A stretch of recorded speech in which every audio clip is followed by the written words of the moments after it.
Merhaba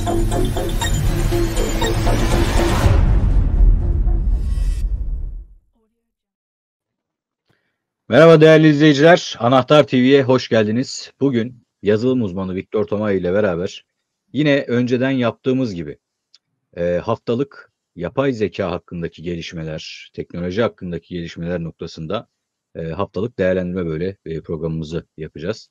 Ve bundan sonra da her hafta yine düzenli şekilde devam ettirmeye çalışacağız bu yayınları. E, Niye? Çünkü yapay zeka artık yeni sanayi devrimi gibi görülüyor. Ve bundan dolayı bizim de bu tarafta ne gibi gelişmeler var? Siz değerli izleyicilerimizi bilgilendirmemiz, hatta bunlardan böyle istifade edebiliyorsak, bunlardan istifade etme noktasında da fikirler verebileceğimiz bir program yapmaya çalışacağız. Fakat sadece yapay zekanın faydaları değil, bu konuyla alakalı korkular ve çekinceler de var. Ve bunlar çok çok önemli isimlerden geliyor. Yine haberlerimiz akışı içerisinde var. Bir yapay zeka kurucusu daha, bir yapay zeka uzmanı daha çok önemli bir laf etti. Bu da büyük tartışmalara sebebiyet verdi. Onu da değerlendireceğiz haberlerimizin içerisinde. Viktor Bey hoş geldiniz diyerek başlayalım. Hoş bulduk. Herkese merhabalar yine tekrardan. Evet. Bundan sonra herhalde sizin müsaitliğiniz oldukça haftalık düzenli devam etmeye çalışacağız. İnşallah düzenli devam edebiliriz. Eyvallah. Şimdi ben ilk haberle başlayayım. Tabii bu yapay zeka uygulamaları artık bir chatbot olmanın ötesine taşınıyor. Yani bu sadece görsel üret, metin üret, şu bu gibi özelliklerin yerine sanıyoruz artık sosyal medya noktasında da gelişmeler başladı. Buna dair böyle ilk ufacık haberimiz ChatGPT'nin uyguladığı, yani Android uygulama kodlarında kullanıcıların birbirlerine doğrudan mesaj atabileceği ve grup sohbetleri kurabileceği yönünde ipuçları bulunmuş. Ve bu da tabii bu tarafta ChatGPT tarafında sosyalleşme hamlesi, işte yapay zeka insan insan etkileşimini birleştiren bir melez platform belki de buna yönelik tartışmaları beraberinde getirdi.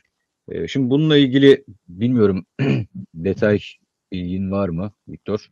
Bu haberle başlayalım istiyorum.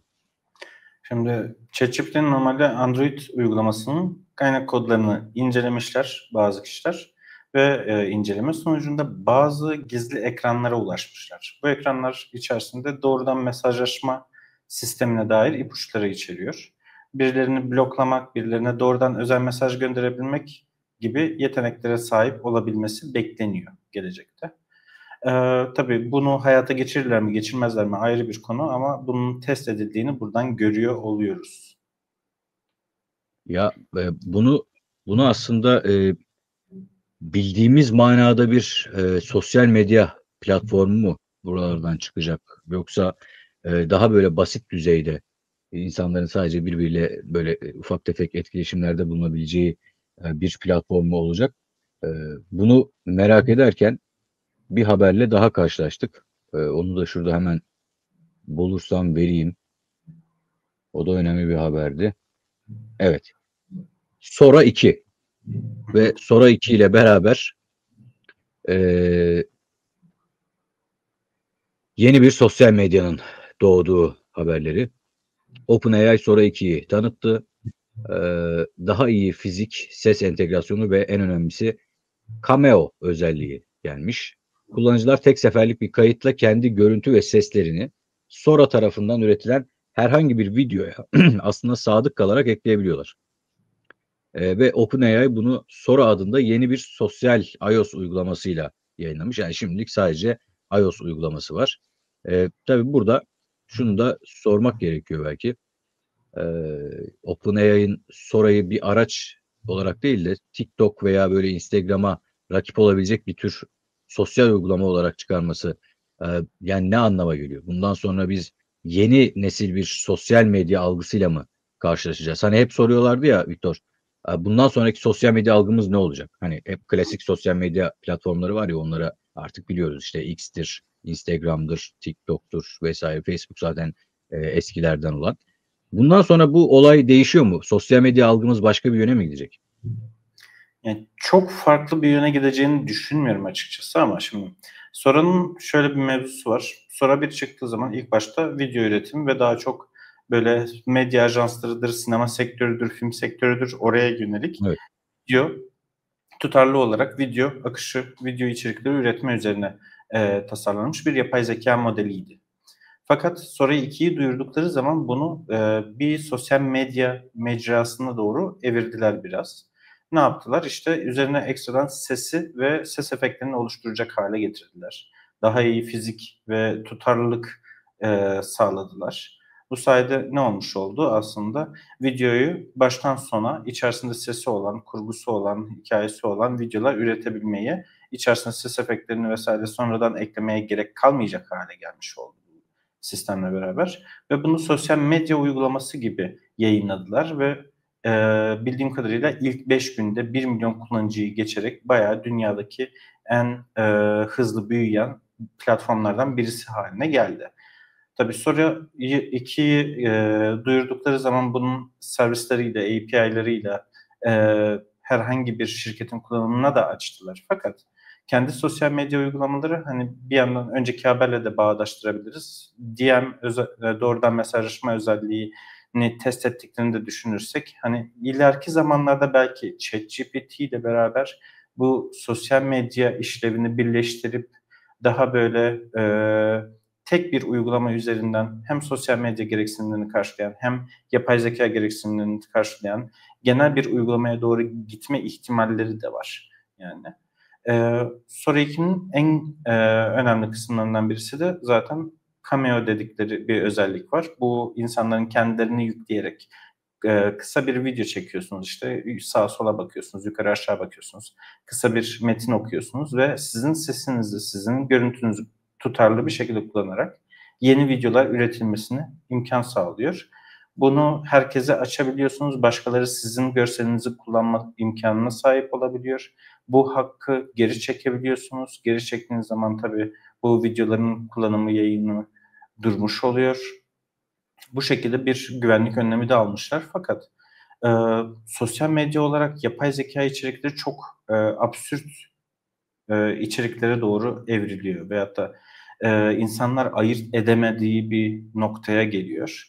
Bu da doğal olarak riskleri de doğuruyor. Bunu önlemek için şey yapmışlar işte videoyu indirirseniz yanına bir bulut böyle gözleri olan Sora simgesi beliriyor. Onunla beraber indirebiliyorsunuz. Fakat onu da yok etmek çok zor bir şey değil. Evet. Bu ya hakikaten olay şuraya gidiyor Viktor. Şimdi şeyde özellikle Instagram'da falan çok sık karşımıza çıkan bazı videolar var. Artık insanlar altına yani ne görürlerse görsünler. Gerçek video olsun veya sahte video olsun. Evet. Yorumlara bakıyorum mesela böyle dikkatli yorumlara okuyorum. Ağırlıklı olarak tartıştıkları şey şu. Eğer video biraz acayip bir videoysa yani içerisindeki olay biraz ilginç, farklı bir olaysa bu yapay zeka mı vesaire diye tartışmaya başlıyorlar. Şimdi gençler bunları tahmin edebiliyor. Yani ya bu yapay zeka ile yapılmış olabilir. Hani biraz itidalli yaklaşmak lazım konusuna biraz uyum sağlayabiliyor ama özellikle belli bir yaş üstü kişiler şimdi burada karşılaştıklarında çok büyük ihtimalle bunun gerçek bir video olduğunu çünkü hakikaten gerçekten ayırmak çok zorlaştı. Ve burada ben hatırlıyorum seninle geçtiğimiz dönemlerde yaptığımız programlardan birinde şunu da konuşmuştuk sanki. Yapay zeka mı değil miyi anlamaya çalışan yapay zeka uygulamaları da çıkacak mı? Yani bu görsel bir yapay zeka mı? Bu video bir yapay zeka mı? Diye bunu anlamaya yönelik de uygulamaları çıkması gerekiyor gibi bir tartışma yapmıştık. Bilmiyorum o tarafla ilgili ne düşünüyorsun? Şu an hakikaten acayip bir durum var orada. Ya teknolojiye yatkın olmayan insanların video içeriklerinin ve hatta bu şekilde yapay zeka ile üretilen içeriklerin yapay zeka olup olmadığını anlamasına gerçekten çok zor ki teknolojiye hakim olan insanlar da zorlanıyor.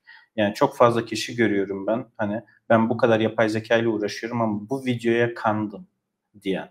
Doğal olarak hani geçenlerde mesela bir tanıdığım video gösteriyor. İşte sincap sürekli su içtiği bir yerden ertesi gün işte acı erişte yemiş ve tepki veriyor şeklinde. Baktığın zaman doğal bir tepki mi?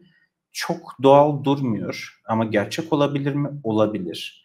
Şimdi orada soru işareti oluyor ama en sonunda şey kanısına varabiliyorsun. Ha, bu yapay zekaydı içerikte. Daha önce şeyleri vardı. Trambolinde zıplayan tavşan videosu gibi şeyler. Bu hayvanlar üzerinde yapılıyor ama gerçek insanlar üzerinde de uygulanabilir. Yani sen yine algılayamayabilirsin yapay zeka olup olmadığını ama atıyorum hırsızlık yapılan bir videoda senin yüzünü kullanıp suç duyurusunda yapılabilir.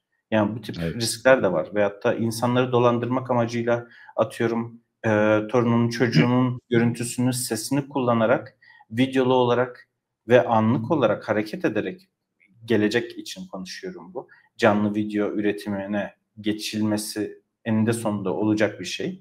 Hani bu tip riskler var. O videoyla sizi dolandırmaya kalkabilirler. Sizin kişisel bilgilerinizi isteyebilirler veyahut da para isteyebilirler. Bir şekilde sizi dolandırabilirler. Bunlara da dikkat etmek lazım.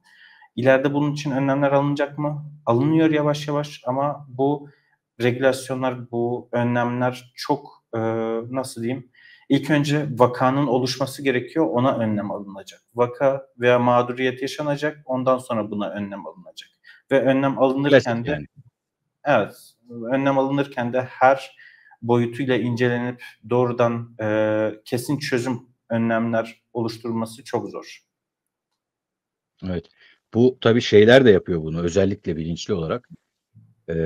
Onu da hatta söyleyeyim. Bunu yapan bir reklam ajansı veya sosyal medya ajansı olursa valla takip etmeyeceğim, sayfayı da şikayet edeceğim. Arkadaş, sırf yeni influencer oluşturmak için, tamam mı?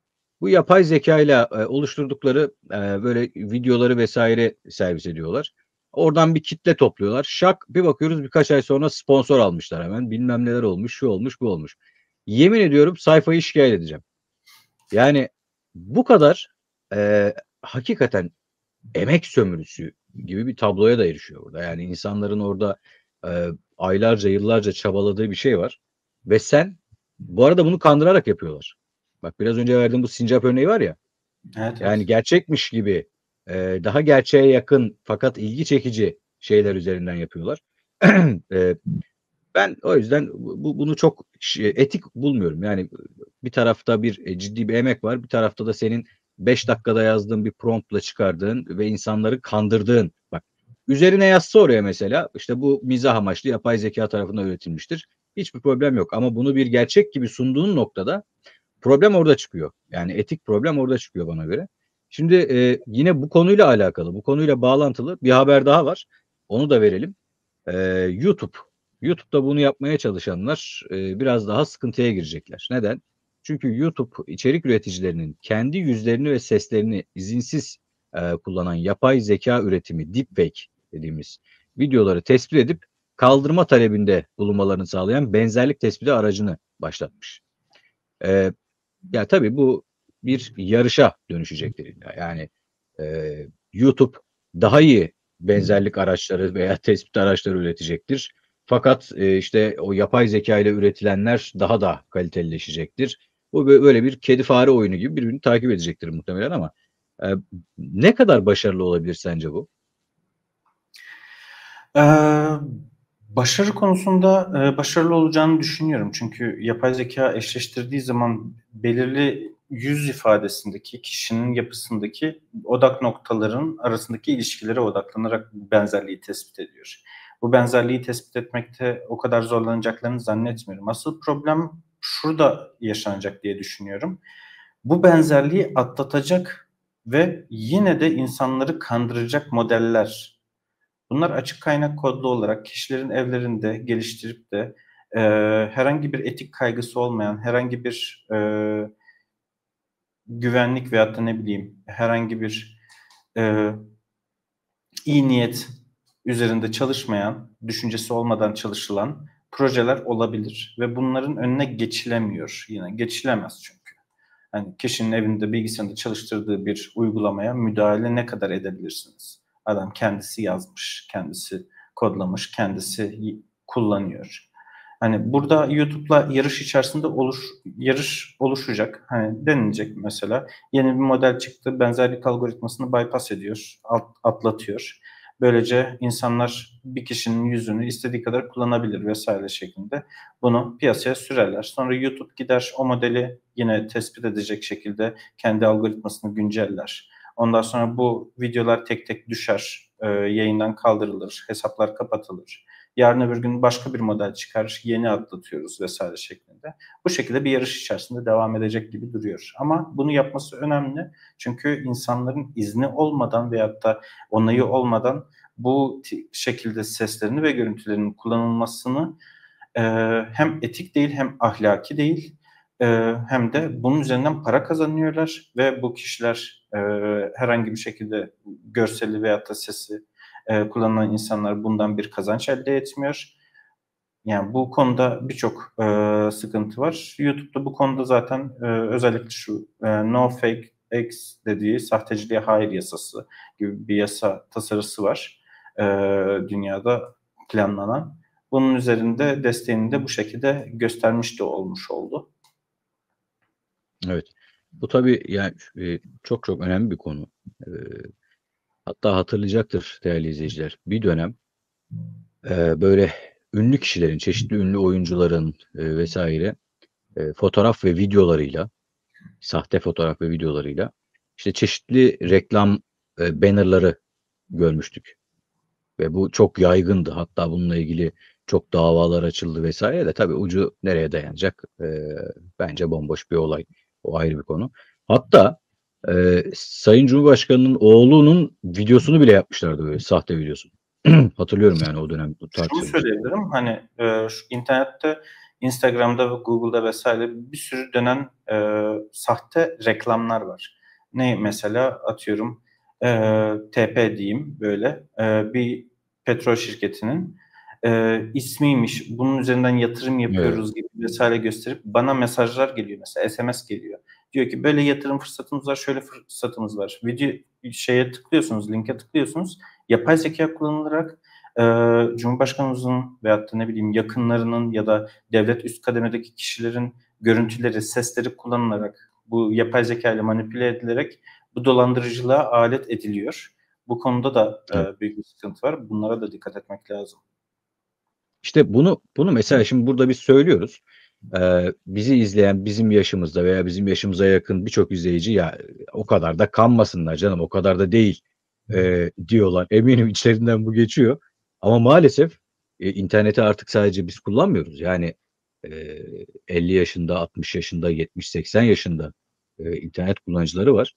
Ve bunlar kendi rutin hayatları içerisinde internette gezip haber almak, birbirleriyle haberleşmek yani basit internet fonksiyonlarını kullanan kişiler.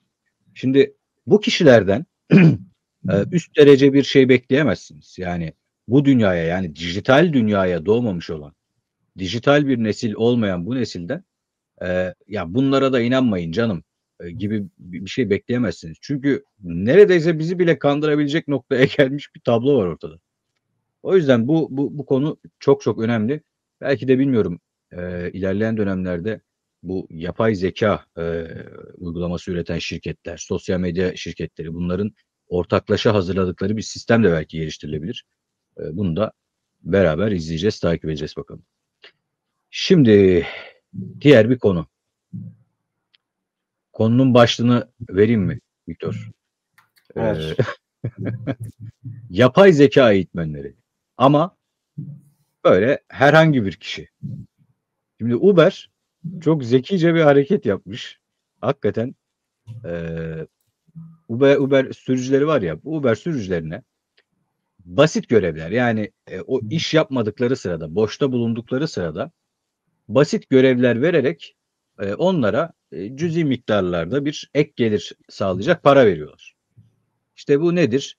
Git işte şu arabanın fotoğrafını çek veya işte şu restorandaki menünün fotoğrafını çek. İşte şu veya yerel lehçende, yerel dilinde işte bir ses kaydı oluştur. Şöyle bir ses kaydı oluştur, bana gönder vesaire gibi. Ve bunu yapma sebebi de şu. Kendi yapay zekasını eğitmek. Doğru mu biliyorum? Yanlış Kendi yanlış yapay anlamamışım. zekası Eğitmek değil, burada yapay zeka eğiten şirketlere data satabilmek. Data satabilmek. Evet. Evet. Yani oradaki Ve şey bunu bir ek gelir noktasında kendi şoförlerine uyguluyor şu an. aynen öyle. Buradaki şey kısmı çok önemli. Yapay zeka veri ile eğitilen bir sistem ve verinin doruklarına ulaşmış durumda. Yani daha fazla veri, gerçek veri, insan üretimi veriye muhtaç durumda. Ve bu veriyi elde edebilmek modeli daha iyileştirecek. Burada bir fırsat kapısı görmüş Uber. Demiş ki benim bu kadar çalışanım, personelim var. Ben bunlara ufak ufak görevler vereyim. Menü olabilir, fotoğrafı çekme olabilir, ses kaydı olabilir. Belki küçük bir cümlenin çevirisini yapmak isteyebilir ya da bir konuda küçük bir metin yazmasını isteyebilir, bir soruyu cevaplamasını isteyebilir. Bu tip görevleri vererek atıyorum işte 1 dakika süren bir görev için $1 gibi bir ücret vererek bu kişilere hem ek gelir sağlamış oluyor hem de elinde muazzam bir veri toplamış oluyor. Çünkü Uber'in şoför sistemine kayıtlı dünyanın her yerinden insan var. Burada muazzam bir data potansiyeli var. Çünkü dünyanın çoğu verisi internette bulunmak mümkün değil. Veyahut da internette bulunmuyor. Tamam, bir sürü veri var. Ama bazı yerel bölgeler, köyler vesaire olabilir. Ya da ne bileyim uzak yerler, uzak bölgeler olabilir. Bazı ülkeler var mesela internet erişimi kısıtlı vesaire. Oradaki veriler olabilir. Yani farklı farklı seçenekler olabilir. Burada bir sürü veri kaynağına ulaşması gerekiyor ve bu verileri toplamak için büyük bir fırsatı var. Bunu değerlendirmeye kalkmış. Bu şekilde küçük küçük görevler vererek hem şoföre veyahut da Uber çalışanına para kazandırmış oluyor, ek gelir imkanı sağlamış oluyor. Hem de satabileceği bir data elde etmiş oluyor. Bu datayı zaten büyük şirketlerle anlaşma yaparak e, şoförlere verdiği paranın kat ve kat fazlasını kazanacak. Evet, hakikaten kat ve kat fazlasını kazanacak bu arada. Çünkü bugünkü dünyada en değerli şey veri. Aynen öyle. Ve veriyi sadece elinde tutmak tabii ki yetmiyor. Bunu anlamlı bir hale, yani bunu işleyip anlamlı bir hale getirmek ve bunu en nihayetinde bir ürün olarak sunup insanlara satabilmek esas değerli şey bu. Bilmiyorum, belki Uber kendi uygulamalarında kullanabileceği veya işte kendi sürücülerinin kullanabileceği çeşitli yapay zeka görevleri üretebilecek farklı bir uygulama da geliştirebilirler de. Neticede elinde satsa da kendisi için de bir data birikmiş oluyor Evet, evet, ve bunu elbette. hakikaten ucuza getirmiş oluyor. Çok akıllıca bir strateji bu arada. Doğrudan kendi datası Evet, istediği gibi kullanabilir. aynen öyle. Yani şu açıdan önemliydi bu haber. Şimdi Uber'in belki binlerce, belki on binlerce şoförü var. Şimdi Uber gibi dünyada farklı firmalar da var. Yani bu onlara da bir göz kırpma aslında. Onlar için de kullanabilecekleri ilginç bir strateji.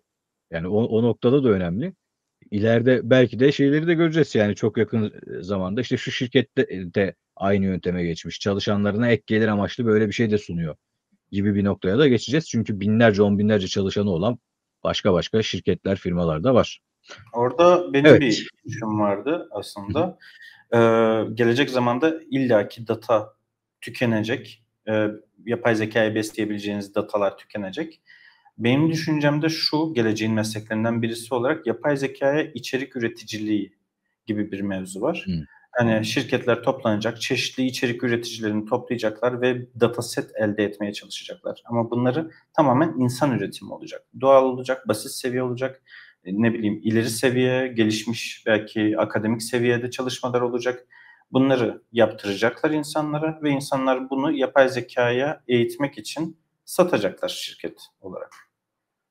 Yani yapay zeka fenomenleri oluşacak diyorsun. Yapay Instagram zeka fenomenleri gibi. fenomenleri, yapay zeka influencer'ları diyebilirsin, yapay zeka içerik üreticileri diyebilirsin. Hani ileride potansiyel olabilecek mesleklerden birisi olarak görüyorum açıkçası. Evet. İzleyicilerimizden varsa bilmiyorum, genç yaşta bu işlere meraklı. Ee, eğer influencerlık yani klasik içerik üreticiliğinde bir şansı gülmediyse belki bu tarafa yönelebilir. Belki Hakikaten olur. Ama burada önemli şey çünkü çok önemli. hı hı, Yapay zekâya kaliteli içerik üretmek çok önemli olduğu için, tabii. yani spesifik konusunda uzmanlaşmak buradaki en önemli kritik noktalardan birisi olacak muhtemelen. Kesinlikle. Zaten yapay zeka ile video işte prompt üretenler mesela şu an ben biliyorum çok büyük ajanslar bunların en iyilerini kapış kapış kaptı. Yani iyi şekilde prompt yazıp iyi şekilde içerik çıkarabilenler bu uygulamalarla bunlar kapılıyor. Yani aslında yeni bir meslek doğdu şu an o alanda. Ama senin dediğin daha farklı bir nokta. Yani senin dediğin burada yapay zekanın istediği, yapay zekaya aslında bir hizmet sağlama, içerik sağlama noktası. İlginç bir şey. Ben olmaz diyemiyorum. Hakikaten olabilir yani böyle bir alanda Potansiyeli doğru var. yönetim. Farklı bir Evet, şekilde çözebilirler ama potansiyel gördüğüm mesleklerden birisi olabilir gelecek için. evet. Şimdi o zaman bir diğer büyük şirkete geçelim. Amazon. Amazon hangi konuda olursa olsun sürekli karşımıza çıkan bir şirket.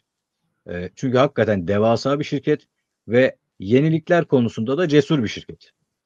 Yani nerede ne yenilik yapılıyorsa, ne gelişme varsa onu ben kendi hizmetlerime nasıl uygulayabilirim diye düşünüp buna yönelik hareket ediyor. Tabii bazıları başarılı oluyor, bazıları başarısız oluyor vesaire. Oralar ayrı konu. Yani burada şeyin reklamını da yapmıyoruz yani Amazon'un reklamı yapacak durumda değil. Ama neticede hakikaten Amazon'un böyle bir tavrı var. Yani ben şunu daha nasıl verimli hale getiririm, bunu daha nasıl şöyle kotarırım diye yeni teknolojileri takip ediyor. Ve bunlardan bir tanesi de Amazon kuryeleri için akıllı gözlük dönemi. Şimdi Amazon'un teslimat sürücüleri için yapay zeka destekli akıllı gözlükler test edilmeye başlanmış ve yani bu gözlüklerde görüş alanına navigasyon yansıtılıyor. Yani sürücünün görüş alanına navigasyon yansıtılıyor. Yine burada yine o gözlük içerisinde işte çeşitli özet bilgiler vesaireler veriliyor. İşte şunu yap, bunu yap vesaire gibi işte kargoyu şuraya bırak, saksının arkasına bırak falan gibi veya kamyonetin arkasındaki paketlerden işte bak o işaretlediği yerdeki paket doğru paket onu al gibi. Böyle işi biraz daha hızlandırmaya yönelik ve belki bir miktarda verimi artırmaya yönelik bir teknolojiyi test etmeye başlamışlar. Eee, tabii bunu Victor'a da soralım. Yani bu bilmiyorum ne kadar yardımcı olabilir sürücüler için yoksa eee, hatta şöyle sorayım. Şöyle sorayım hatta doğrudan. Victor, sence bu Amazon'un ileride otonom teslimat yapan araçlar için şimdilik insan kuryeler üzerinde denemeye başladığı, hatta bu şekilde eğitmeye başladığı yeni bir teknoloji olabilir mi? Bak, soru bu. Sen ne diyorsun? Açıkçası yeni bu amaçla geliştirilmiş yeni bir teknoloji olarak düşünmem ama bu amaca hizmet edebilecek data sağlayan bir veri kaynağı olabilir. Yani buradaki gözlüğün temel amacı ne aslında? Bir e, ekranda gözlüğün içerisinden görebileceğiniz, dışarıdan kimsenin doğrudan görmediği ama gözlüğün içerisinden navigasyonu gördüğünüz, buradan sağa dönün, buradan sola dönün şeklinde yolu ifade eden. Ondan sonra müşterinin mesajlarını kuryeye yazdığı, mesajları kolaylaştırıp anlaşılır hale getiren mesajlara dönüştürme işi. Dediğin gibi hani paketi atıyorum saksının yanına bırak gibi ya da bagajda ilgili olan paketi görüntüyü işleyerek gözlüğün üzerinden işaretleyerek doğrudan bu paketi alacaksın, bu paketi teslim edeceksin demesini sağlamak burada kullanıcıları yani buradaki şoförlerin işini oldukça kolaylaştıracak şeyler. Fakat bu esnada bir veri toplanıyor ve bu veri kayıt altına alınıyor. Bu veri gerçek dünyada bir operasyonel süreç ve e, bildiğimiz yeni insansız robotlar geliştiriliyor. Ve bu robotlar için gerçek dünya verisi çok ciddi bir eğitim verisi. Yarın öbür gün gerçekten bu paket teslimat işlerini vesaire gidip de bir robotun yapmama ihtimali çok düşük. Yani kesinlikle yapacak. Kesinlikle o aşamaya geleceğiz. Ve bunlara bir veri de sağlamak gerekiyor. Bu veriyi en güzel nereden çıkarabiliriz? şu an gerçek dünyada çalışan insanlardan çıkarabiliriz. Bunlara giyilebilir bir teknoloji verirsek, her adımını, her hareketini, her senaryoyu tek tek kaydedip bunları yapay zeka eğitiminde kullanırsak bu robotların da işleyişini aynı şekilde devam ettirmesini sağlayabiliriz. Hani burada şey olarak düşünmek iyi, çok güzel. Hani şoförlere kolaylık sağlayacak, verimlerini arttıracak bir iş, yeni bir teknoloji sunuyorlar. Evet. İnsanlar bundan çok memnun. Kafaların daha rahat olduğunu söylüyorlar. Daha az düşünmeleri gerektiğini söylüyorlar. Daha az stres yaptıklarını söylüyorlar. Ama yarın öbür gün bu işi yavaş yavaş robotlarla değiştirme potansiyeli çok yüksek bir firma Amazon ve bunun için ihtiyacı olan datayı sağlayabilecek kadar çok kuryesi var. Sağlayabilecek kadar çok çalışanı var. Ve bu datayı topladıktan sonra yapay zekayı eğiterek çok rahat bir şekilde bu robotları kuryelik görevlerinde kullanmaya başlayabilirler. Evet ya bu hakikaten çok tartışılan konulardan birisi ya. Yapay zeka ve yapay zeka destekli robotik kollar, robotik teknolojisi birçok mesleği bitirecek mi ve insanların yerini alacak mı konusu.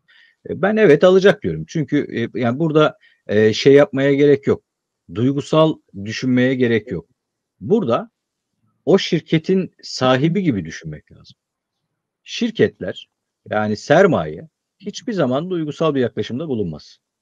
Sermaye der ki ben bir işi en az maddi kayıpla veya en az sermayeyle en verimli şekilde, en kaliteli şekilde nasıl sunabilirim? Tamam.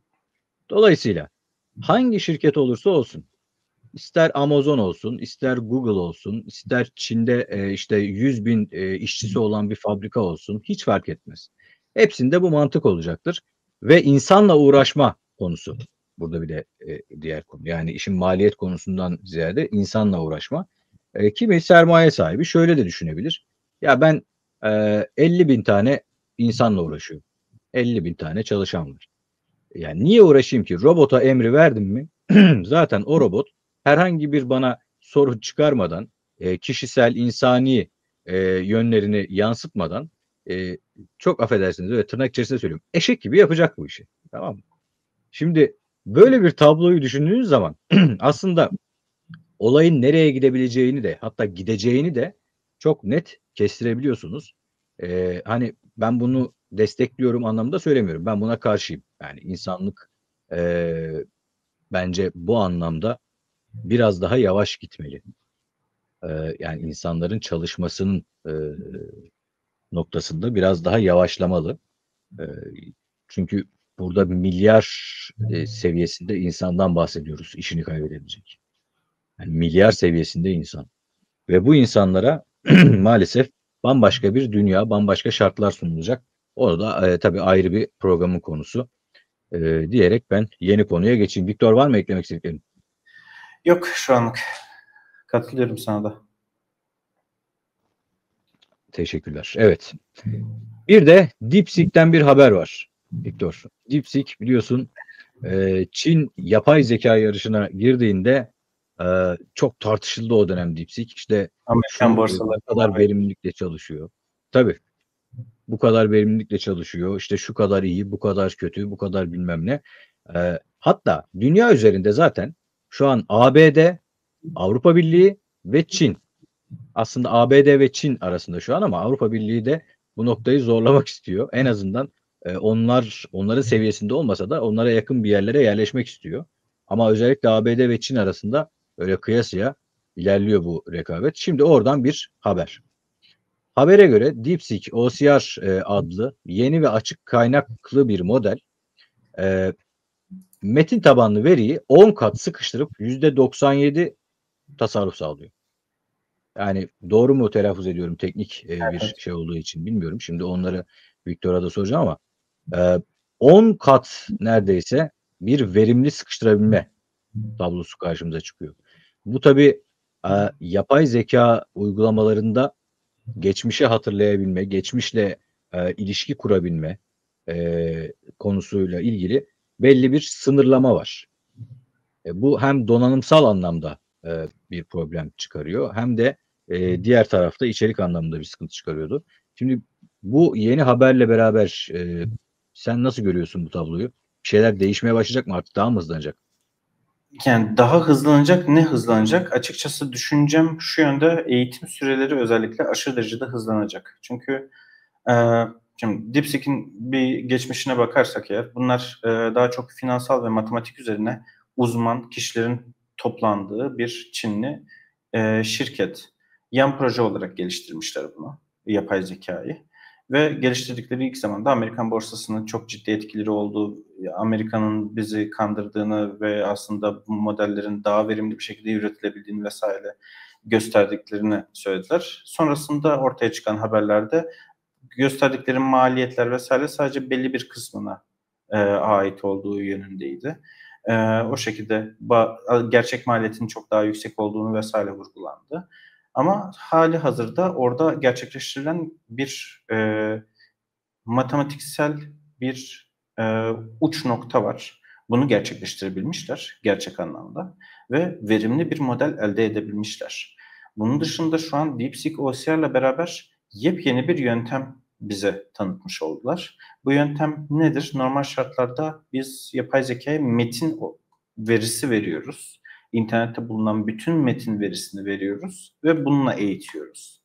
DeepSeek'in yaptığı şey şuydu: metin verisini metin olarak değil de resme çevirip resmi parçalara bölerek daha az sayıda matematiksel işlem yaparak bunu daha verimli bir şekilde çalıştırabilmeyi sağlamak. Normal şartlarda bir cümleyi verdiğimiz zaman bize 10 token denilen bir token üretiyor ve bu 10 token üzerinden işlem yapıyor yapay zeka. 10 token'dan sonra 11. token, yani sonraki kelimeyi bize çıktı olarak veriyor. DeepSeek OCR'da yapılan şey de bir görsel içerisinden bir kare kırpılıyor sadece ve içerisinde 10 tane kelime var ve bunu tek bir kelimeyle ifade ediyorlar. 10 kat sıkıştırmanın bahsettiğimiz şey bu aslında.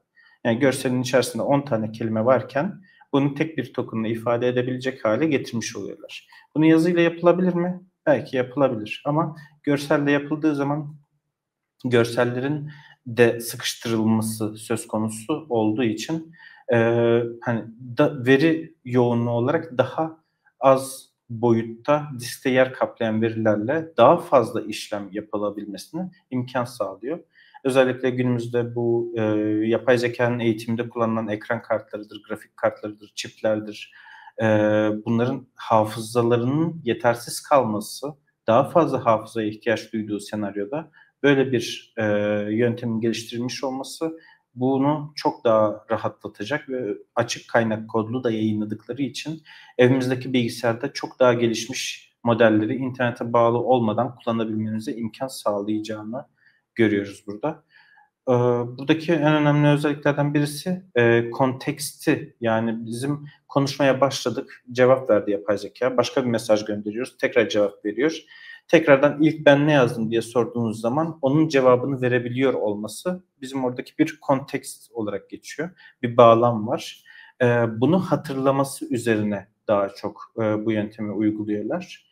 Aynı zamanda yapay zeka eğitimi için kullanılacak olan verinin üretilmesi için yine bu yöntem kullanılabiliyor.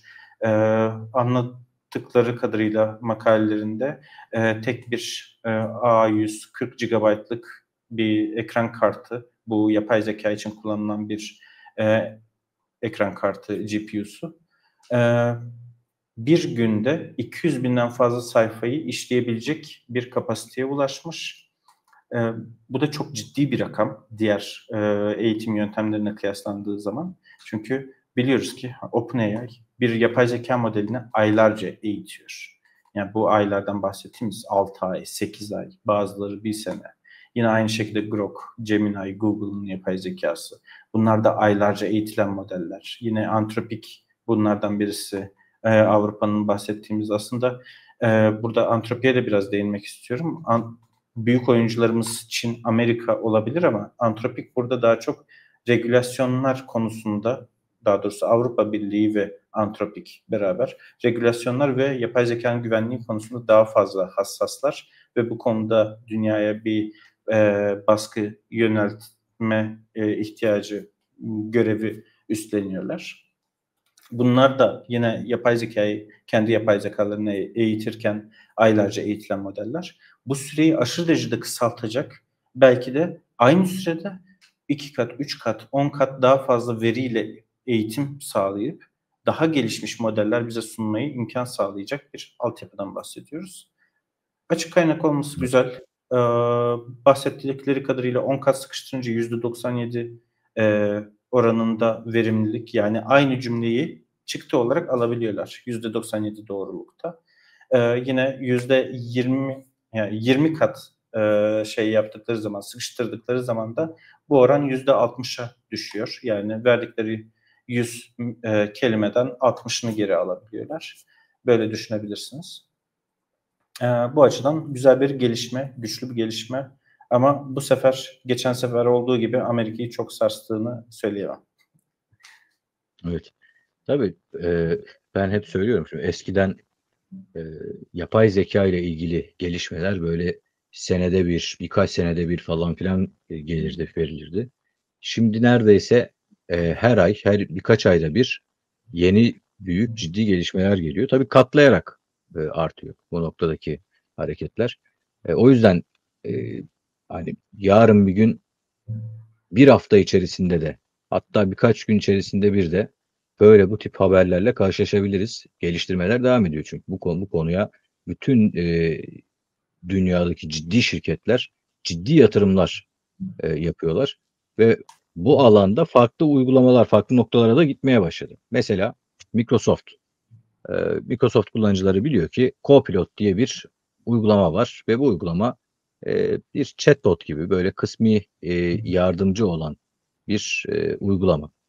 Şimdi bunu Windows'a daha derinlemesine entegre etmek istiyorlar ve e, bu Hey Copilot komutu artık yerel dosyalar üzerinde yani işte PDF'ler, fotoğraflar, Word dosyası vesaire bunlar üzerinde de işlem yapabilme ve hatta Google Drive, Gmail gibi platformlara da bağlanabilme özellikleri geliyormuş. Şimdi benim tabii bu konuyla alakalı bunu gördüğümde ilk aklıma gelen soruyu sen tahmin edebiliyorsun. Çünkü beni uzun yıllardır tanıyorsun. Ben burada şunu soracağım. Tamam, buraya kadar güzel. Yani yani yapabileceği şeylerin seviyesi artmış oldu. Bize daha fazla pratiklik kazandırma noktasında avantajlı noktaya geldi. Peki gizlilik ne olacak? Şimdi de yani bu kadar şeye erişebilen bir uygulamada biz gizliliği nereye koyacağız ya da bundan bir miktar feragat mı etmiş olacağız? Gizlilik konusunu hak getire. Şimdi en baştan onu söyleyebiliriz. Çünkü hani bu modeller ekranı okuyabilecekler, ekrandaki var olan her şeyi algılayıp size ona göre cevap verebilecek sistemler. Microsoft bu yönde ilerlemek için daha önce de sinyallerini verdi, özellikle yapay zekayla geçmişi, bilgisayarda yapılan bütün aksiyonların geçmişini hatırlama üzerine bir geliştirmeleri vardı. Onu insanların tepkisi üzerine geri aldılar. Ondan sonra tekrardan sunmaya çalıştılar vesaire. Ama şu anlık halen öyle bir güncelleme ben görmedim. Açıkçası kendi bilgisayarımda Insider kullanıyorum. En güncel özellikleri doğrudan deneyimleyebilmek için ve bu şekilde şu an bana gelen Copilot özelliği sadece hani Hey Copilot dediğim zaman bilgisayarımda bir Copilot baloncuğu çıkması, onun üzerinden sesli olarak konuşabiliyor olmam, ekranımı dahi göremiyor şu an. Belki ayarlarıyla alakalı bir konular da vardır ama ileride doğrudan entegrasyonu daha derinlemesine olacak Windows'ta. Sizin bilgisayarda dosyamı transfer ettiniz, bir yere kopyaladınız mı, ben bu dosyayı nerede bulabilirim diye sorduğunuz zaman o dosyanın içeriğini de göze alarak size doğru dosyayı getirebilecek. Atıyorum bilgisayarın ayarlarında bir değişiklik istediğiniz zaman bunu sesli olarak söylemeniz yeterli olacak. Ve hatta bir iş yapacaksınız, atıyorum Excel'den bazı verileri başka bir yere geçireceksiniz ya da başka bir yerden verileri Excel'e geçireceksiniz. Copilot'a söyleyeceksiniz. Copilot sizin yerinizde halledecek. Verimlilik açısından çok müthiş şeyler bunlar. Fakat insanların bankacılık işleri, özel hayatı, kişisel yazışmaları, bunların hepsi de açıkçası kimse şey yapacağını düşünmüyorum kolay kolay. Birçok insan bu ayarları, gizlilik ayarlarını unutacak, görmeyecek, farkında olmayacak ve bunlar hepsi bu Microsoft'un sunucularına gidecek. Ve bunlarla yapay Evet. zeka eğitimine devam edilecek. Siz bunun farkında bile olmayacaksınız muhtemelen ve farkında olduğunuz zaman iş işten çoktan geçmiş olacak. Öyle bir sıkıntısı var. Evet. Muhtemelen bu farkında olana kadar, köprüyü geçene kadar mevzusuna dönecek. Köprüyü geçene kadar bütün verileri toplayalım biz. Ne zaman ki bir regülasyon gelir, bir şikayet gelir, büyük bir ciddi bir ceza yeriz. O zaman bunun üzerine düşünürüz mantığıyla hareket ediyorlar. Zaten insanların tepkisinin gelince bu bazı özellikleri geciktirmeleri veyahut da yayına almamaları bundan kaynaklı. Görüyoruz ki hani çok hızlı ilerleyebilecekken biraz temkinli ilerleme zorunda kalıyorlar. Çünkü bizim Microsoft'un Edge tarayıcısında Copilot hali hazırda var. Ama sizin yerinize aksiyon almıyor. Alabilir ama almıyor. Aynı şekilde Windows'ta Copilot'ı getirdiler, uygulama olarak getirdiler. Ondan sonra uygulamayı kaldırdılar. Bir web uygulaması olarak getirdiler. Ondan sonra bu internet uygulaması sistemle hiçbir çalışma yapamıyor. Onu geri almadılar, şu an web uygulaması olarak şey kullanılıyor ama biraz daha native'e çevirdiler. Şu an başka formlarda vesaire etkileşim kurabiliyoruz. Ama nihayetinde bu yapay zeka, Copilot, Mac'te belki Siri aynı şekilde olacak. Linux'ta belki üçüncü parti hizmetlerin getirdiği sistemler olacak. Ama en de sonunda bunlar hayatımıza girecekler. Bunlar konusunda, gizlilik konusunda dikkat etmemiz gerekiyor. Yine önerilerden birisi şu oluyor. Yapay zekayı kullandığınız bir uygulama, bir sistem varsa burada genel işlerinizi yapın. Ama bankadır, devlet işleridir, ne bileyim kişisel özel yazışmalardır, iştir. Hani bunları olabildiğince bu yapay zeka sistemlerinin devre dışı olduğu ikinci bir sistemde devam ettirelim gibi bir öneri de var şu an sektörde. Hani çok fazla güvenlik zafiyeti var. Prompt injection saldırıları deniliyor buna. Prompt dediğimiz sistemde bizim yazdığımız mesajlar birer prompt, yapay zekaya yazdığımız mesajlar birer prompt olarak geçiyor. Eğer yapay zeka bizim yerimize aksiyon alıyorsa bir web sitesine girecek ve web sitesinin herhangi bir yerinde insan gözünün görmediği ama yapay zekanın algılayabildiği bazı mesajlar olacak. Ve o mesajları yapay zeka uygulamaya çalışacak. Bunlar tabii böyle basit bir şekilde hani git benim hesabıma şu kadar para yatır şeklinde mesajlar değil ama e, nasıl söyleyebilirim? Farklı yapay zekaların farklı zafiyetlerini hedef alan ince düşünülmüş özel mesajlar oluyor. Bunları normal şartlarda insanların fark etmesi veyahut da anlaması, anlamlandırabilmesi çok zor olabiliyor. Bazıları da alenen açık bir şekilde yazılabiliyor. Örneğin geçenlerde Reddit'te yazılan bir mesajla beraber e, şey yapılmış. Perplexity diye bir şirket var. Bu Google arama motoru gibi bir firma. Bunun Comet isminde bir yapay zeka tarayıcısı var, web tarayıcısı. Bu tarayıcısını hedef alan Reddit'te bir gönderi yapılmış işte ve kişisel bilgilerinden bazılarının belli bir mail adresine göndermesini istemiş ve bunu hakkında kullanıcıya bilgi verme denilmiş. Alenen açık bir şekilde o sayfada yer alıyor. Giren kişiler de bundan hiç farkında olmadan bazı bilgileri bazı mail adresine gönderildiğini sonradan fark etmişler. Yani bu tip alenen açık yapılan saldırılar da olabiliyor. Dikkat etmek lazım. Evet. Tabii bu uygulamaların sayısı arttıkça yeni yapılan uygulamalar bunlar. Hem dışarıdan bir saldırıya karşı yeni zafiyetleri ortaya çıkıp kullanılıyor olabilir kötü amaçlı kişiler tarafından. Hem de senin de biraz önce söylediğin gibi veri toplama noktasında şirketler tarafından değerlendirilebilir. Yani şirketlerin sanki bu konuya şöyle bir yaklaşımı var. Ya ben zaten işte 10 milyon, 50 milyon insanın verisini aldıktan sonra ya bana ilgili kurum işte atıyorum 1 milyon dolar ceza kesmiş ya çok da umurumda falan gibi bir düşünceye kapılıyorlar gibi geliyor bana. Ya da en azından ben geçmişten beri böyle görüyorum. Çok da umursamıyorlar gibi. Çünkü adam diyor ki ya ben zaten 50 milyon insanın verisini almışım kardeşim. 10 milyon insanın verisini almışım. Ben bu veriyi alabilmek için 1 milyon dolara bırak belki 50 milyon dolar harcamam lazım. Belki daha da fazla harcamam lazım. Ve bu veriyi o toplayabilmek için çeşitli bir ton izne, şuna buna falana filana da bütün bunlarla da uğraşmam gerekecekti. Belli bir sürede geçmesi gerekecekti. Ne oldu? Ben bütün bunları egale ettim. Bu veriyi topladım. Cezam da zaten cüzi bir miktar. Bunu da veririm. Benim için çerez parası gibi bir düşüncede olabilirler. Yani kesinlikle böylelerdir demiyorum ama olabilirler. Ben en azından böyle hissediyorum. Bunu da söylemiş olalım. Tabii vaktimiz de azalıyor. Birkaç yeni gelişmeden daha bahsedip ondan sonra esas konumuzu Victor'la yorumlamak istiyorum. Şimdi Copilot'tan bahsettik. Daha Windows'a derinleştirilmiş bir uygulama olarak yayınlanma düşüncesinden. Bir diğer gelişme de OpenAI tarafından yine. Tarayıcı Atlas, ChatGPT Atlas konusu ve macOS tarayıcısını çıkardı bununla alakalı. Bu tarayıcı dahili bir agent moduyla yani görev otomasyonuyla ve en tuhafı da böyle tarayıcı hafızası özelliği içeriyor. Yani siz izin verirseniz ziyaret ettiğiniz sitelerden bağlama hatırlıyor. Yani mantık kuruyor. Bu adam nasıl siteleri ziyaret ediyor, hangilerinden memnun kalıyor, işte ben o mantıkla hangilerine yönlendireyim falan böyle çok şimdilik belki çok kompleks kullanılmayacak, daha ilkel bazda kullanılacak ama ilerleyen dönemlere dair böyle ilginç bir göz kırpıyor açıkçası. Bununla ilgili kısaca senin de yorumlarını alayım. Hemen diğer haberlere hızlı hızlı geçelim. ChatGPT'nin Atlas'ı aslında tarayıcı savaşlarının yeni bir varyasyonu.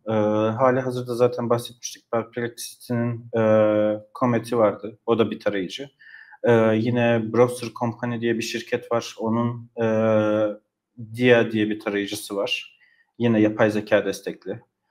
Microsoft Copilot'ı tarayıcısına entegre etmişti zaten. Daha derin entegrasyon üzerinde çalışıyor. Yakında Google yine Gemini'yi Google'a entegre, Google Chrome'a entegre etmeye konusundaki çalışmaları yayınlamaya başlayacak. Şu an hali hazırda test aşamasında olan kısımlar var. ChatGPT de burada özellikle Google'ın yerini alabilecek bir potansiyele sahip bir şirket çünkü aktif kullanıcı sayısı çok ciddi rakamlarda ve bu insanları kendi tarayıcısına geçirme konusunda ikna etme potansiyeli de çok yüksek. Yani ileride özellikle tarayıcılar üzerinden doğrudan web'te gezindiği, yapay zekalı tarayıcılar üzerinden doğrudan internette gezindiğim senaryoda bütün datayı kendi elinde tutması gerekecek. Ve bunu yapabilmek için en önemli şey tarayıcıya hükmetmek. O kullanıcının hangi sitelere girdiği, nerede ne yaptığı, nasıl davrandığını, mouse hareketlerinden tutun, yaptığı işlemlerde neylere dikkat ediyor. Bunların hepsinin datasını topladığı zaman bunu eğitim verisi olarak daha iyi otomasyonlar geliştirecek ajan sistemleri, yani vekil diyebiliriz bunlara ajan demek yerine, vekil sistemler geliştirmek üzerine çalışmalarını geliştirebilir. Burada en önemli kaynaklar, sebeplerden, amaçlardan birisi veri toplamak. Diğer kısımda da kullanıcıları ekosistemin içerisinde tutmak. Yani ChatGPT kullanıyorsan ChatGPT'nin dışına çok çıkmana gerek yok. Ben sana her şeyi sağlıyorum diyebilmek. Şimdi Microsoft'un yaptığı şey de bu. Google'ın yaptığı şey de bu. Olabildiğince kendi ekosisteminde toplamaya çalışıyorlar. Ama burada Evet. en güçlü rakip yine Google. Yakın zamanda hani Google Chrome'u tarayıcıyı satacaksın gibi bir davaları vardı. Oradaki riskli duruma rağmen şu an hali hazırda Google tarayıcısı, yani tarayıcından ziyade Google arama motorunu doğrudan Gemini'yi açacak şekle getirdiği anda bir anda ChatGPT'yi alt edecek güce sahip oluyor. Tabii buradaki geçişi yavaş yapmak istiyor çünkü hala ekonomik modelleri belli değil. Hala buradan para kazanma konusunda yeterli hissetmiyor Google. Bunun sürdürülebilirliğini ve insanlara bu kadar insana hizmet verme konusunda gerekli altyapı ve ihtiyaçları karşılayabilmek konusunda sıkıntılar olabileceğini öngörüyordur muhtemelen. Ama burada en büyük rakiplerden birisi Google ve ChatGPT Google'ın yerini almaya da çalışıyor bu esnada. Çünkü arama işlemlerini ChatGPT üzerinden yapıyorsun. Tarayıcıyı açıyorsun. URL web adresi yazacaksınız. Web adresini yazdığınız anda ChatGPT'ye gidecek o data ve oradan size cevap dönecek. Merak ettiğiniz, ilgi duyduğunuz şeyler size kişiselleştirilmiş olarak, yapay zeka destekli olarak sunulacak. Bu da önemli bir gelişme oluyor. Tabii. Bu da gösteriyor ki sen biraz önce dedin ya, hepsi kendi ekosistemi içerisinde tutmaya Hı. çalışıyor. İşte, Google da aynı şekilde, ChatGPT de aynı şekilde. Diğerleri de aynı şekilde olmaya çalışacak ama tabii henüz o cüssede değiller. Yani bu bana şunu gösteriyor, ileride yeni modern tanrımızı seçmemiz istenecek. Hani hep klasik bir tartışma vardır ya, işte, Android'ci mi, iOS'cu mu ya da işte atıyorum Mac'ci mi, PC'ci mi falan. Bunun gibi yeni bir tercihe, zorlandığımız ya da ilerlediğimiz bir dönemi görmeye başlayacağız. Bu da ilginç bir konu tabii, ilginç bir nokta. Evet. Şimdi diğer bir haberi verip hemen şeye geçiyorum. Hatta, direkt haberi verip onu atlayacağım. Google yine video modeli Veo'nun yeni sürümünü yani 3.1 sürümünü tanıttı ve burada artık ses desteği de var. Ancak esas, yenilik şöyle görülüyor, flow özelliklerinde görülüyor. Mevcut bir videoya gerçekli öğeler ekleme ve yine yakınında istenmeyen nesneleri kaldırma, özelliği, yeteneği geliyormuş. Böyle bir haberimiz var. Tabii bir tarafta Google Veo 3.1, diğer tarafta da Sora 2. İkisi de video üretiyor. İkisi de, rakip. Bilmiyorum. Sen böyle kısaca, çok kısaca böyle hangisi önde gibi görünüyor şu an? Senden onun yorumunu alayım. İlk önce Google Veo 3 modelini tanıtmıştı ve Veo 3 modeliyle beraber ses üretimini de sağlamış oldu. Ondan önce Sora 1 vardı fakat Sora 1'de ses yoktu. Ses üretimiyle beraber gelen Google Veo modeli sosyal medyada çok fazla paylaşıma sebep oldu. Bunun ardından zaten Sora 2 modeliyle sosyal medya uygulamasına dönüştüğünü gördük. Çok fazla geçmedi aradan, sanırsam 1-2 hafta geçmedi. Veo 3.1 modelini duyurdular Google tarafından. Veo 4 ile tanıtmadılar çünkü üzerinde sadece birkaç iyileştirme eklemiş oldular. Bunlardan en önemlisi işte dediğimiz gibi hani içerikleri vereyim ben sana, sen bu içerikleri kullanarak bana video oluştur. Video oluştururken Veo 3 modeliyle yaptığımız zaman içeriklerden video oluşturma esnasında ses üretmiyordu. Prompt'tan yani herhangi bir metin verirsek oradan ses üretiyor ama içerikleri verdiğimiz zaman ses üretmiyordu. Bunu eklemişler ekstra olarak. Aynı zamanda 2 kare veriyorsunuz. 2 kare resim karesinin arasındaki uygun bir video akışını sağlayıp içine ses ekleyerek o 2 karenin arasını doldurabiliyor artık sesli bir şekilde. Böyle bir imkanlara sahip oldu. Yarın öbür gün görsel video içerisinden obje kaldırma özelliği de gelmiş olacak. Ve bunlarla beraber görüyoruz ki hani Google biraz daha böyle yine ajanslara, sosyal medya üzerinden bağımsız olarak, sosyal medyalardan bağımsız olarak ajanslara, film şirketlerine, yapım şirketlerine oynayarak biraz editörlük konusu üzerinde daha ciddi ilerliyor. Sonra biraz daha hype olma ve insanlara popülerliği kazanıp onun üzerinden işler yapma tarafında. Güzel gelişmeler, tehlikeli gelişmeler bakış açısına göre Evet, değişiyor. Hangi bakış taraf? açısına göre değişiyor. O zaman son haberimize geçelim ve o, tehlikeli gören bakış açılarından birini verelim. Esas böyle, bence, gündeme bomba gibi düşmesi gereken konulardan birisi. Nedir o? Anthropic kurucusundan korku itirafı. Şimdi, Anthropic tabii, en büyük yapay zeka şirketlerinden biri ve, kurucu ortağı Jack Clark, yapay zekayı basit bir makine değil, gerçek ve gizemli bir yaratık olarak tanımlamış ve yapay zekanın ilerlemesiyle derin bir korku, duyduğunu belirtmiş. Kendi modellerinde durumsal farkındalık belirtilerinin arttığını öne sürmüş. Şimdi burada birkaç, şey var, kavram var. Mesela durumsal farkındalık, contextual awareness dediğimiz, mesela bu ne anlama geliyor yapay zeka tarafındaki teknolojide? Bunu özellikle sormak istiyorum Viktor'a. Bir de diğer konu. Yani basit bir makine değil, gerçek ve gizemli bir yaratık konusu. Yani sence bu e, hakikaten böyle spekülatif bir şey mi, yoksa bir miktar gerçeğe dayanıyor mu? Yani felsefi düzeyde söylenmiş bir şey mi, yoksa hakikaten gerçek olabilecek bir pratik yanında var mı? Yani pratik olarak düşünmüyorum. Daha çok felsefi olarak düşünüyorum ama gelecekte nasıl tanımlayacağımız konusunda halen böyle net bir çizelgemiz yok. Yani yapay zeka çok iyi taklitçi. Çok iyi şeyleri taklit edebiliyor. Çok iyi anlayabiliyor. E, Çok iyi analizler yapabiliyor. Çok güzel öğreniyor. Hızlı da öğreniyor. Ama arkasında olan biteni anlamakta halen güçlük çekiyoruz. Orada bir kara kutu var. Neural network dediğimiz, hani nöral ağ dediğimiz yapı hala bir kara kutu. Onu anlamlandırabilmek için çalışmalar yapılıyor. Ama bu çalışmalar halen yeterli düzeyde değil. E, Burada işte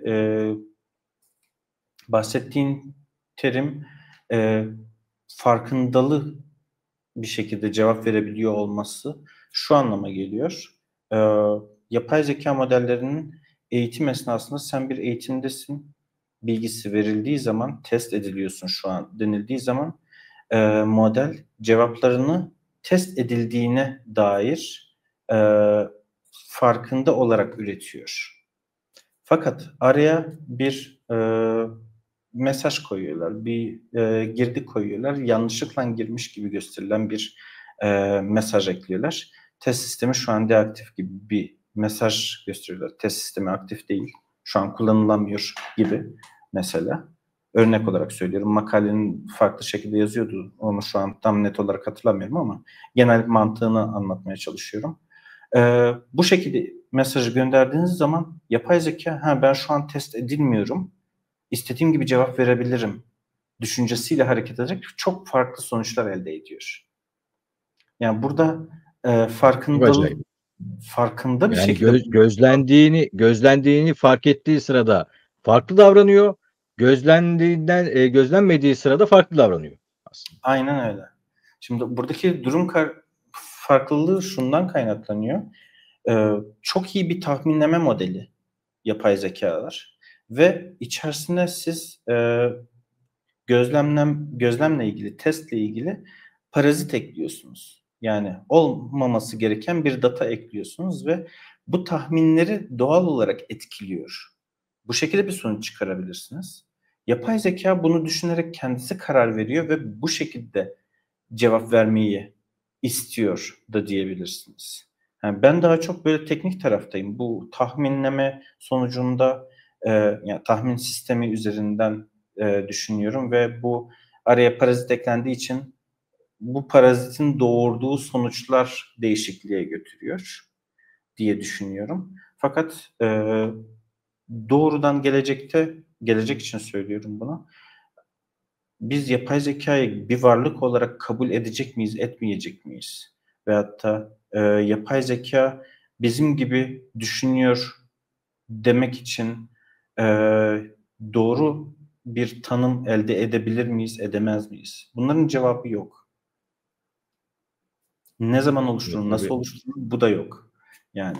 Hı hı. Burada aslında esas tartışılacak konu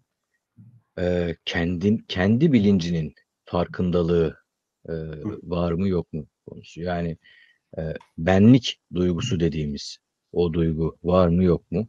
Esas önemli konulardan birisi şu. Son sorum da şöyle olsun Viktor.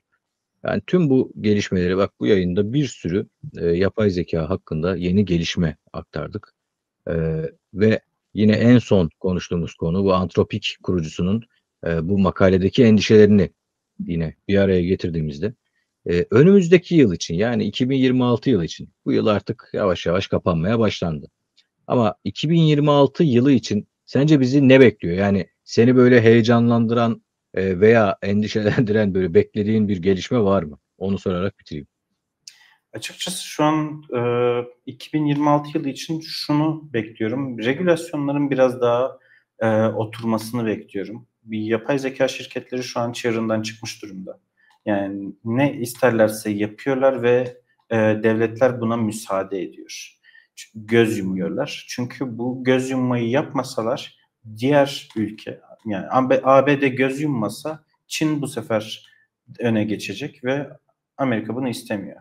Avrupa Birliği burada biraz daha regülasyonlar için bir orta nokta olmuş oluyor. Bir regülatör görevi görüyor ve hem Amerika'ya hem Çin'e doğrudan olmasa da dolaylı yoldan bir şekilde bunların denetlenmesi gerektiğiyle ilgili sinyallerini veriyor.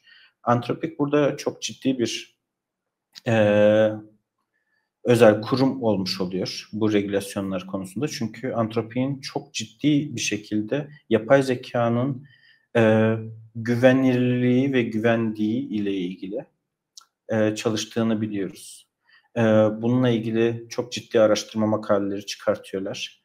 Ve Anthropic'in kurucu ortağının da dile getirdiği gibi farklı bakış açılarını da dile getirerek hani diğer şirketlerin de dikkatini çekmeye çalışıyorlar. Ve bu konuda beraber hareket etmeye açıklar diye biliyorum.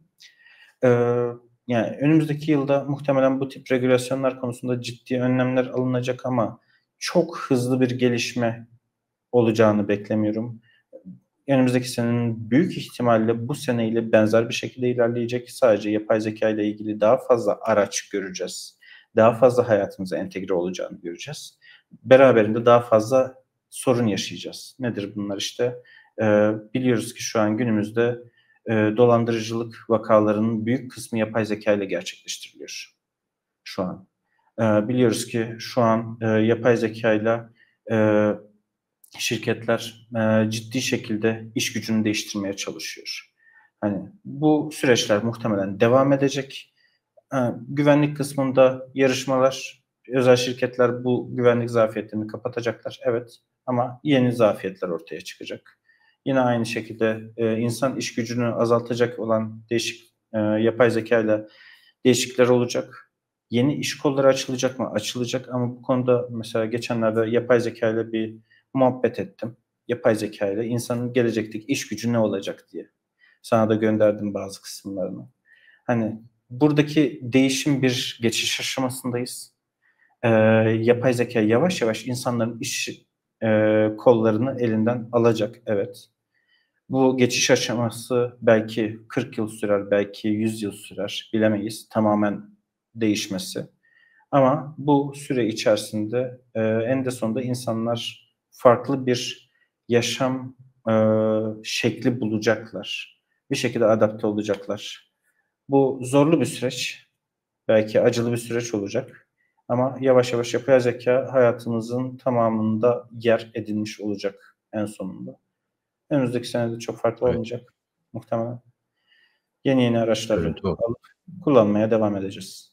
Kaçamıyorsun. Kaçamazsın. En Yani önemlisi, benden bahsedeyim mesela. Ben yazılımcıyım ve yapay zeka yazılım teknolojilerinde yazılımcıların işini alması konusunda en güçlü araçlardan birisi.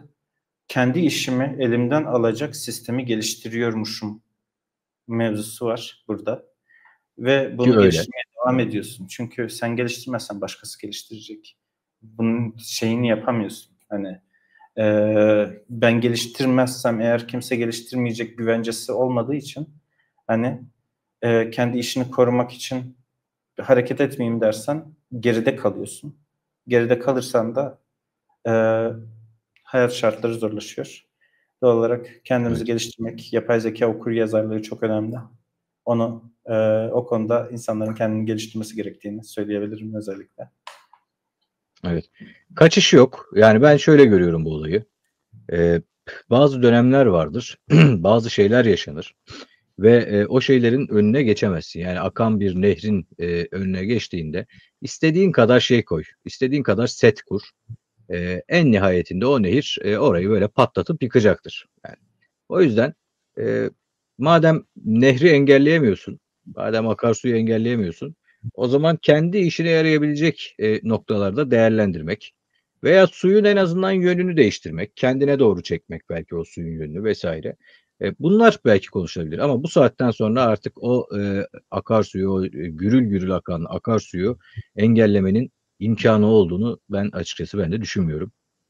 Ve önümüzdeki dönem insanlık için çok çok çok çok farklı bir dönemi gösterecek. Yani ben şunu açıkça iddia edebilirim. Sanayi devriminden beri insanlığın yaşayacağı en travmatik dönem. İyi anlamda mı, kötü anlamda mı orasını sizin yorumlarınıza bırakıyorum. Ama en travmatik dönemi görüyoruz ve bunun içine girdik. Hatta belki ortalarına da yaklaştık. Çünkü bazen böyle güneşin doğmasına en yakın an sabaha karşı olan o andır ya. Yani belki 1-2 dakika kalmıştır. Bu da biraz onun gibi. Veya tam tersi havanın kararması. Ve böyle bir dönemden geçiyoruz değerli izleyiciler. Hep beraber bunları da izlemeye, takip etmeye ve sizlere aktarmaya devam edeceğiz önümüzdeki haftalar boyunca. Viktor, çok teşekkür ediyorum. Kıymetli Ben bilgiler için, kıymetli yorumların için. Evet, görüşmek üzere. değerli izleyiciler, bir sonraki yayında yine görüşmek üzere diyelim. Şimdilik hoşça kalın.